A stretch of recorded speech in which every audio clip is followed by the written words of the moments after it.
Steve and Alan's pro tips in a short time. Learn a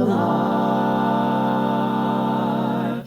So, Alan, I often tell my undergraduate music education students to be friendly with the students, but don't be their friend. This week, I had a student say, "Okay, so how do we do that exactly?" And I thought, I'll let my friend Alan, who's an expert on this stuff, answer that question. Please tell me you've got a good answer. Steve, we've talked so much about building great relationships with students, that is key to culture. We talk about that. Our guests have talked about that a lot.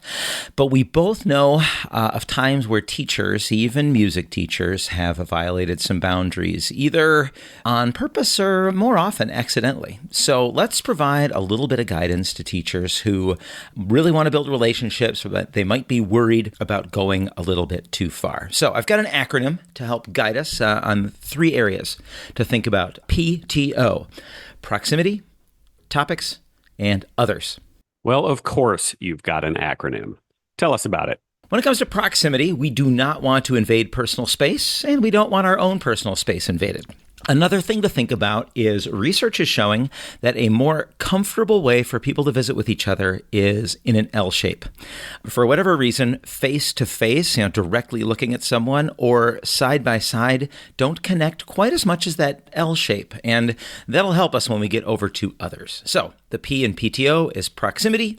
Have proximity, but don't invade space. And don't be so aggressive with the face-to-face stuff. PTO: proximity, topics, others. T: topics. Let's choose topics of conversation that are interesting, that help us get to know each other, you and your students, but without being too invasive. So I've got a secondary acronym, if that's not too obnoxious. A little obnoxious, but I'll allow it.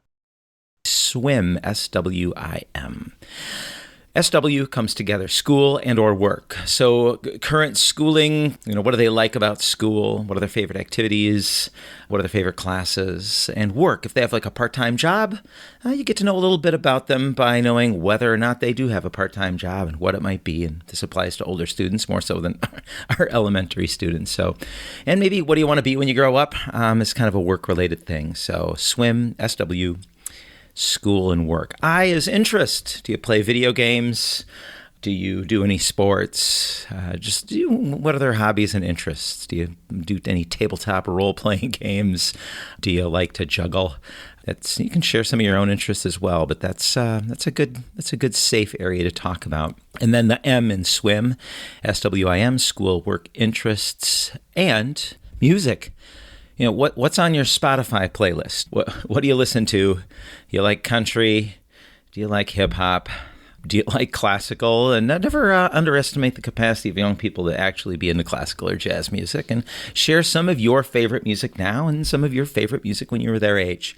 These are pretty safe topics. Steve, I can think of a couple of topics that might be off limits. Off limits, yes. Helpful to know. What shouldn't we talk about? Two that come to mind are anything that involve family or romantic relationships for older students, or anything that touches on body image. So it might seem pretty safe to say, hey, so what's your mom do? What's your dad do? I would stay away from that if you're worried about boundaries.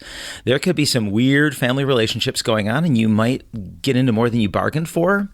And so that ends up being a little bit more personal than you might suspect. So look out for too much talk about family early on and household. And the other topic to avoid is anything that impacts the way they feel about themselves, physically or appearance-wise. So it might seem nice to say something like, ooh, that's a cool jacket, or I really love your shoes, or you've lost a little bit of weight, you're looking pretty good, you've been working out. You might cringe when I say that. You might think, oh, I wouldn't say that, or I can't imagine somebody saying that. But really, when you care about your students and you see them looking good and feeling good, you might really be tempted to compliment them on some progress that they've made. But there's so much complexity with body image, and this goes all the way down to kindergarten, y'all. It's not just like a tween thing, but K-12. I think that any comments about appearance that could end up impacting their self-esteem or body image self-perception can be more dangerous ground than you think. But we've got enough for you here with our SWIM, school, work, interests, and music, and then steer clear of the body image or interpersonal relationship stuff. Yeah, that's a great point. Now, when you really get to know someone, you've developed a great relationship with a student and their families, it's probably okay to veer into some of that territory. But this quick pro tip is about how to set boundaries when you are unsure and how to play it safe. So do that. So back to PTO, proximity, topics, and others. Sometimes students can perceive too much emotional intimacy if there's nobody else around. So I think that when you have bonding conversations with students, it's a good idea to do it when there are others around, whether you're talking in a group or just in a room where there are a lot of other folks. Sometimes you're going to find yourself alone, one-on-one with a student. I think in those cases, especially early on, especially if you're concerned about boundaries, especially if you're not sure where things stand, I think that at that point in time, it's good to stick just to business, Use that pinky finger to use the alternate fingering for F sharp or whatever. Like, that's all we're going to talk about. We're not going to talk about any of those other topics. So, PTO, think about proximity, think about the topics you choose, and have conversations with others.